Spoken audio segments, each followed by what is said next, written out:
The kiss of the sun for pardon, the song of the birds for mirth.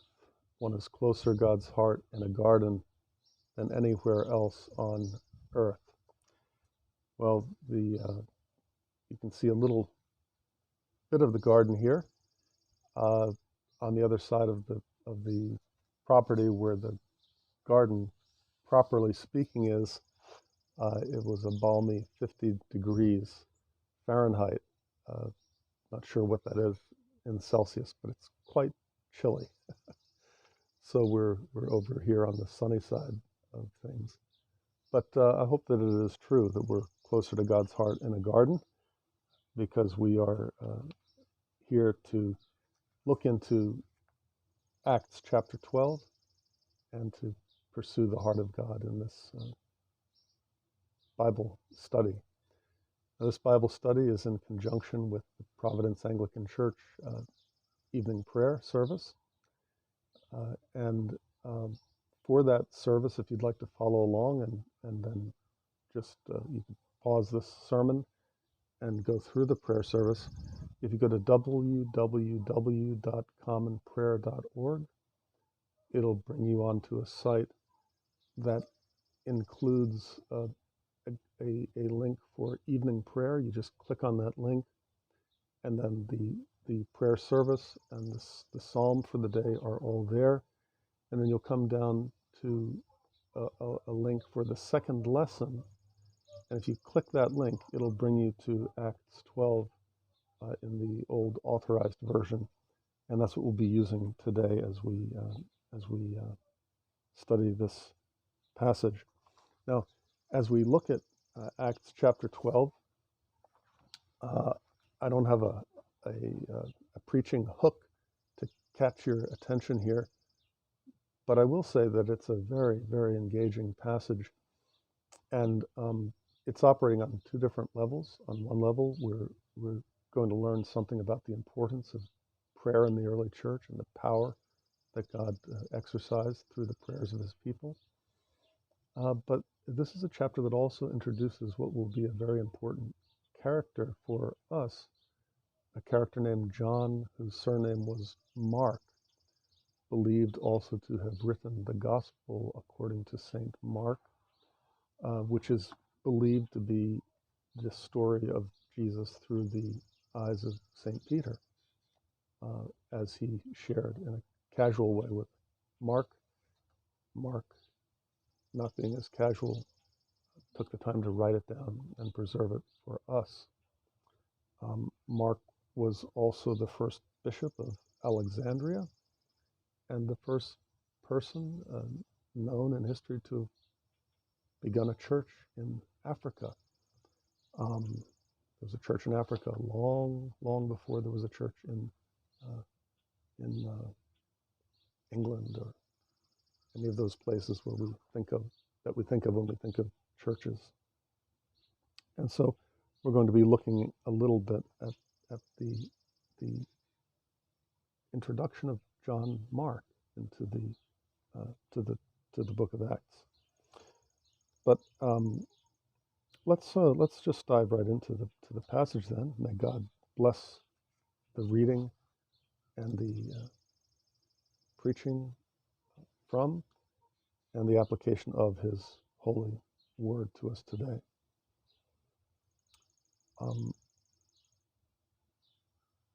In the background of this passage is kind of a mission to send relief to the Christians who lived in Judea.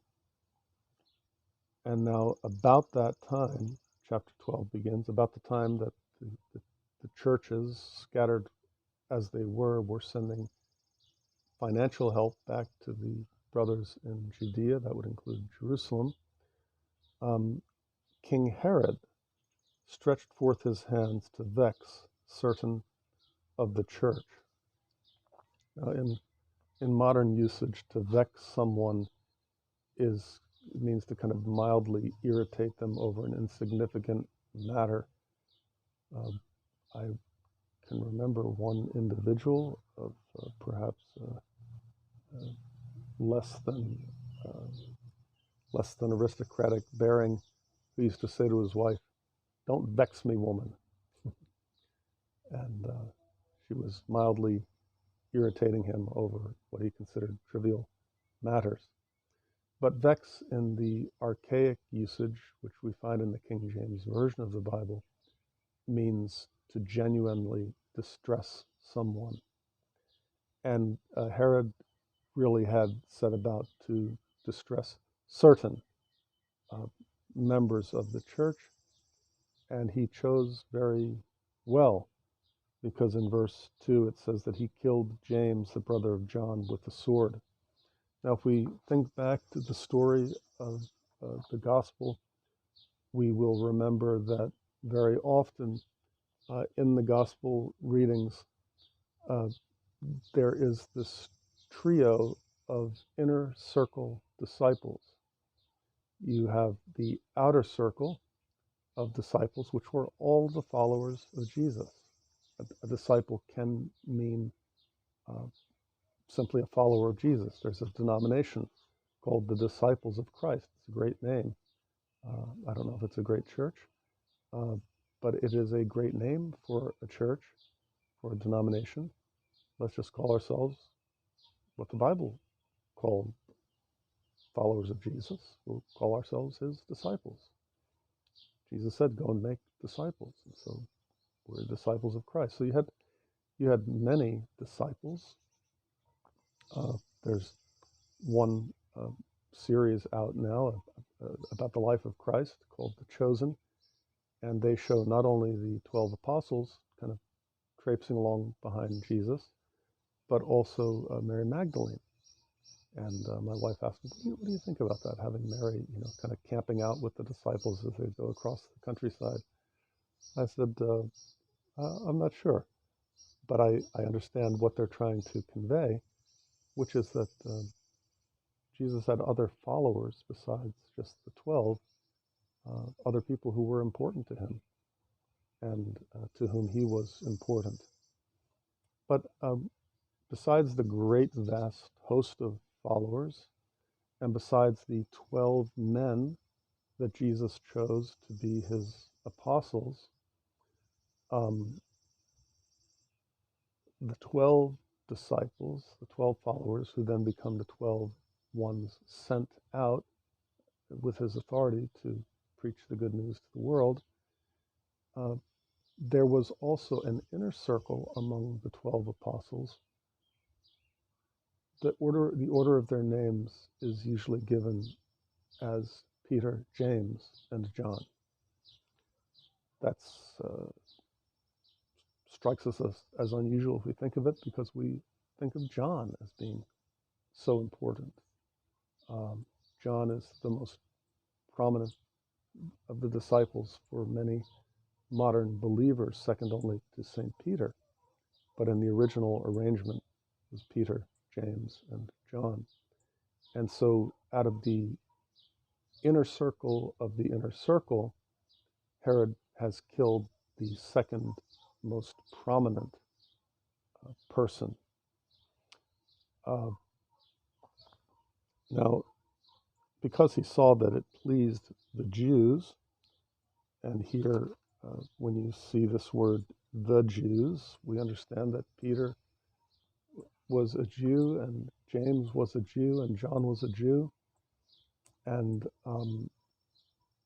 but where the word is used here, it probably means the Jewish ruling authority with whom Herod had to cooperate in the ruling of his territories. A very convenient ally, probably speaking most specifically of the Sanhedrin, which would have included the most prominent Pharisees and the most prominent priests.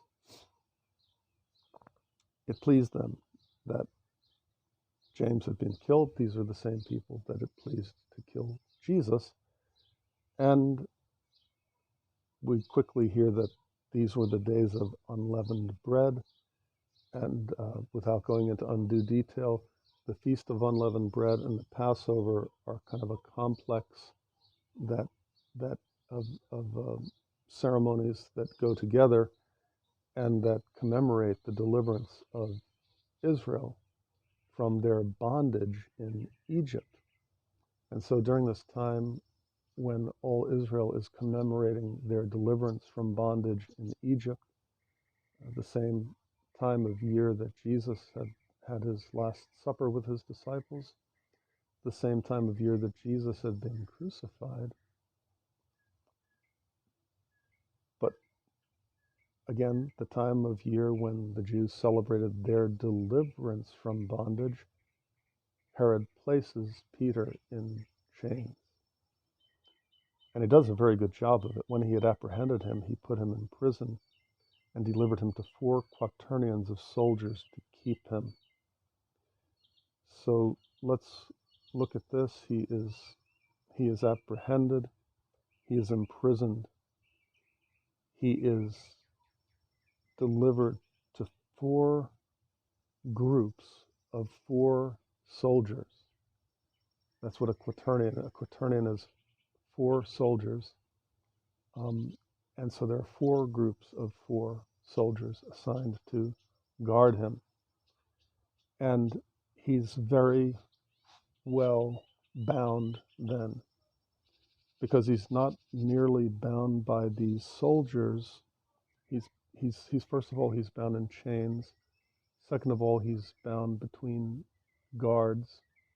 Third of all, he is placed within a cell. And fourthly, he's placed in a cell within a prison. And so Peter, at the time that the Jews celebrate their deliverance from bondage, is as bound as one can be. And Herod's intention is, after Easter, to bring him forth to the people. Now, Easter is the King James Version word, but it translates the Greek word Pascha. So it's Herod's intention after Passover to bring him out to the people. And what he intends to do is pretty obvious. He intends to do to Peter what had been done to Peter's Lord some time earlier. He's going to be brought out. He's going to be given a mock trial. He's going to be executed like Jesus was and like James had been. Peter, therefore, was kept in prison. Yes, that's an understatement. He was well kept in prison. Peter, pumpkin eater, had a wife and couldn't keep her, so he put her in a pumpkin shell, and there he kept her very well. Peter is locked up tight. Here is the key verse, or the key phrase in the story: but prayer was being made without ceasing of the church of God unto God for him. And so a power play is set up. Here's Peter, and here's the power of Herod keeping Peter locked up. And on the other hand, here are the people of God united with their God in prayer. And the question is Herod more powerful in keeping Peter bound, or will the prayers of the people be used by God to smash open the gates of the prison in which Peter is bound up? And so this is a very important passage for us to consider during evening prayer. Does prayer make a difference? To what end has God given us prayer? Is it just to draw our hearts closer to Him? That would be, I suppose, enough. But is there something more happening when we pray? Does God really work through our prayers to break bonds, not just spiritual bonds, but physical bonds? Well, let's see. When Herod would have brought him forth, the same night, Peter was sleeping between 2 soldiers. So the day has come. Remember, the Jewish day begins at sundown to sundown. And so sundown has already come. Everybody's asleep, but the day has begun. That 24-hour period has begun in which Herod intends to bring Peter out. So Passover has been spent, and now Herod intends after Passover to bring him forth, and the day has come. And so when Herod would have brought him forth that same night, Peter was sleeping between two soldiers. We're cutting it very close here. He's bound with two chains, and the keepers before the door kept the prison. So again, notice how tightly locked up Peter is. He's sleeping between two soldiers, bound with two chains, and enclosed behind a door. And verse 7 says, "Behold, the angel of the Lord came upon him, and a light shined in the prison." Now, that's a good sign. There is light shining in the darkness. I can see the light at the end of the tunnel, we say. There's light shining in the darkness of the prison. And the angel smites Peter on the side. Peter was known to be able to sleep in all kinds of circumstances. And, I couldn't sew a patch on Peter's coveralls, but we do need to be honest that at critical times in the gospel story, Jesus told Peter to stay awake, and he was asleep. And maybe when Jesus sent this angel out, he said, look, if you're dealing with a sound sleeper here, you're going to have to give him a good jolt. So the lights are on, and the angel smites him on the side. He doesn't touch him on the shoulder. He gives him a crack. And angels are fearsome creatures. Normally, they don't meet you and say, wake up. They normally meet you and say, don't be afraid. And if they have to say, don't be afraid, they must have been fearsome beings. And this mighty angel gives Peter a crack on the side and raised him up, maybe jerks him to his feet, says, arise up quickly. And his chains fell off from his hands. Now this introduces one of the beautiful balancing images of the story. His chains that bound him have fallen off, and now the angel says, gird thyself and bind on thy sandals. Well, buckle your belt and bind on your sandals. If the chains that bound you are off, get ready to travel. You traveled in one of those ancient times. You needed two things. You needed your robe fastened securely about you, and you needed your feet in sandals so that you could go. Prior to this, Peter has been going nowhere, but now he has a place to go and a path to get there. And so he goes from the binding of the prison chains to the binding on of his sandals, and his situation has changed completely. And so he did. And then the angel said to him, cast thy garment about thee and follow me. And he went out and followed him, and wist not that it was true, which was done by the angel. That means he couldn't be sure he wasn't dreaming. He would say, pinch me, so I can see that I'm not dreaming. Well, the angel had smitten him, but he still wasn't sure that he wasn't dreaming. He thought he was seeing a vision. But verse 10 says, when they were past the first and the second ward, they came to the iron gate that leads into the city, which opened to them of its own accord. And they went out and passed on through one street, and forthwith the angel departed from him. Angel's job is done. Peter's path is open to him again to continue in the job that God has set him to. And so let me just telegraph a little bit about where we're going, because then we're going to fly through the rest of the story. Peter's going to briefly stop, meet the believers who are gathered in prayer at the home of John Mark's mother, Mary. And then he's going to go on to the work to which God has called him. But at the end of the story, notice this. The guards assigned to keep Peter until he was executed, and Herod, who intended to kill Peter,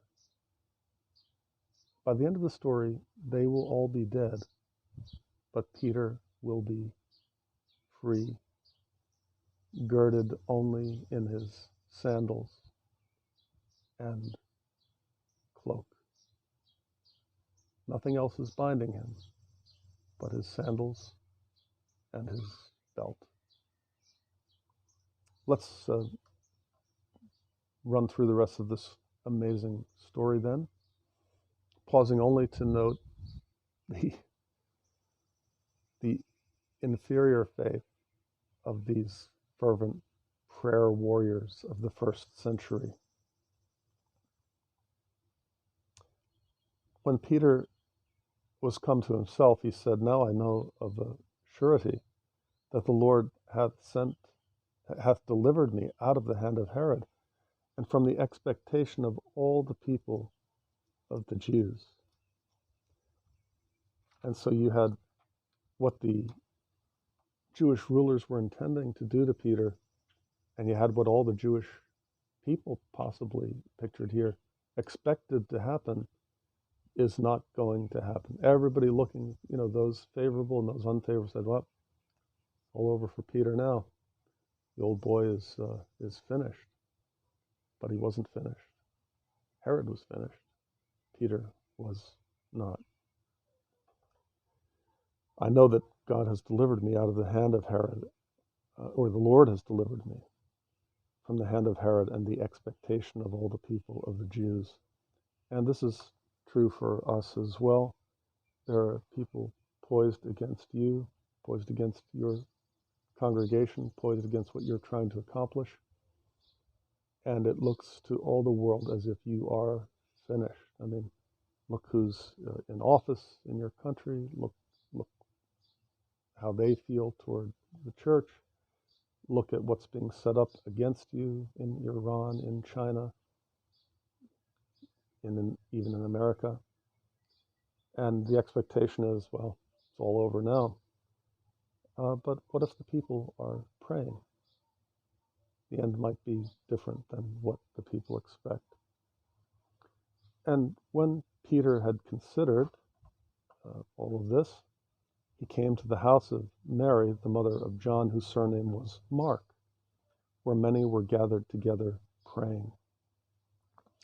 And as Peter knocked at the door of the gate, a damsel came to hearken, that means to listen, named Rhoda. And when she knew Peter's voice, she opened not the gate for gladness. Excitable young maid, and she is so excited that she forgets to open the door and runs back and tells everybody that Peter's there, standing at the gate. And of course, these people of great faith who've been praying for God to deliver Peter and bring him back to them say to her, "You're mad. You're mad." In other words, their expectations are apparently not much different than the expectations of all the rest of the people of the Jews. But she constantly affirms to them that he's at the door. And then they said, it must be his angel, must be his spirit, in other words. But Peter kept on knocking. And when they had opened the door and saw him, they were astonished. Again, these great prayer warriors who have been fervently asking God for Peter's deliverance are just absolutely astonished when God answers their prayer. Now, I suppose you could frame this a little bit differently. If you want to, go ahead. But they are astonished that God has answered their fervent prayers. We shouldn't be so astonished when that happens. But Peter, verse 17, beckoning to them with with the hand to hold their peace, that is to quiet down, declared unto them how the Lord had brought him out of the prison. And he said, go show these things unto James, that is James, the brother of Jesus, because remember, James, the brother of John, is now dead. James was early a leader that arose. He was not one of the 12 apostles, but he quickly rose to prominence as the kind of the leader of the Jewish church in Jerusalem, and was prominent among the elders there. And so go tell James and the brothers, and you'll see this often throughout Acts, that James is a figure that needs to be consulted and informed and kept up to date on what's happening, because he has gone from unbelief in his earlier days to becoming one of those ardent followers of his, we don't know, was it his stepbrother or his cousin? James was a brother. He was part of the family of Jesus somehow, and perhaps a stepbrother, or perhaps a son of Joseph from a previous marriage, or perhaps a cousin. But he's a relative of Jesus who had been an unbeliever, but who later became a believer after the resurrection. And then Peter departed, and he went to another place. Peter's on his way. His feet are shod. Their sandals are tied on, and he's traveling again to preach the good news. As soon as it was day, there was no small stir among the soldiers what was become of Peter. And when Herod had sought for him and found him not, he examined the keepers and commanded that they should be put to death. Remember, these imposing 4 quaternions of soldiers. Wow, 4 quaternions of soldiers. How could we ever escape from them? But I don't know if all of them were executed, but at least those on guard at the time of Peter's escape were executed. So those chained on both sides of him, those to whom he was most likely chained, or who at least sat on both sides of him, and those guarding the gates, they were all put to death. And Peter lived. You see the irony? Those who had him so securely in their clutches, intending his death, are now dead. And Peter is free. They're in their coffins, and Peter's at large. And he went down from Judea to Caesarea and remained. And Herod was highly displeased. Now, verses 20 through 25, we're not going to read, but what you're going to, well, let me just read them anyway. Herod was highly displeased with them of Tyre and Sidon, but they came with one accord to him, and having made Blastus the king's chamberlain their friend, desired peace, because their country was nourished by the king's country. And upon a set day, Herod, arrayed in royal apparel, sat upon his throne and made an oration to them, a speech. And the people gave a shout, saying, "It is the voice of a God and not of a man." And now Herod, who had tried to oppose God, is comfortable in being considered a god by the people, and he just keeps quiet. But immediately the angel of the Lord smote him. Now, the same angel, perhaps, that had smitten Peter with a shot on the rib cage, now really smites Herod, and he is eaten of worms and gave up the ghost. So remember, the story began with Herod intending to distress the church. But is there anything more distressing than being eaten from the inside out by worms and then dying? So the one who intended to distress the church by killing Peter is himself distressed. The one who intended to kill Peter is himself killed. But the word of the Lord grew and multiplied, Verse 25, and Barnabas and Saul returned from Jerusalem, where they had fulfilled their ministry, and took with them John, whose surname was Mark. And so remember I told you also that in addition to the amazing lesson that we have here about the power that God exercises in response to the prayers of his people, in addition to the irony that the one who Herod had bound in chains, God bound in sandals and sent him on his way, the one who had been imprisoned between guards and within chains and iron gates, was set free to preach the gospel.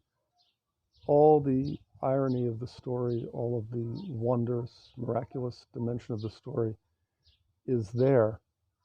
But remember, I told you that Luke, in his artistic brilliance, has also introduced to us this character, John Mark. It was at his home that Peter first stopped, at the home of his mother, Mary, and let the miracle be known of his deliverance.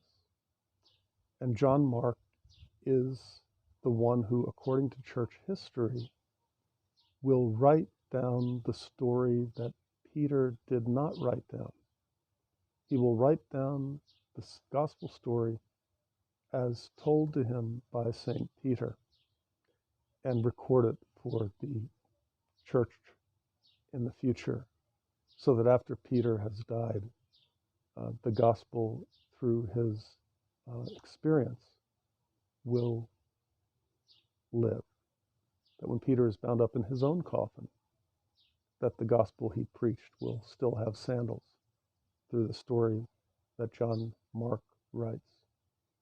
And John Mark, who wrote that gospel, later becomes the Bishop of Alexandria, starting the first Christian church in the continent of Africa. And so here he is introduced to us in chapter 12 of the Gospel chapter 12 of the Acts of the Apostles. Hope this has been helpful to you folks. Sorry I couldn't be there live as usual. Hopefully by next week my computer will be operational again, and we'll conduct the prayer service as we normally do, live and in person. May the grace of our Lord Jesus Christ, the love of God, and the fellowship of the Holy Spirit be with you all forevermore. Amen.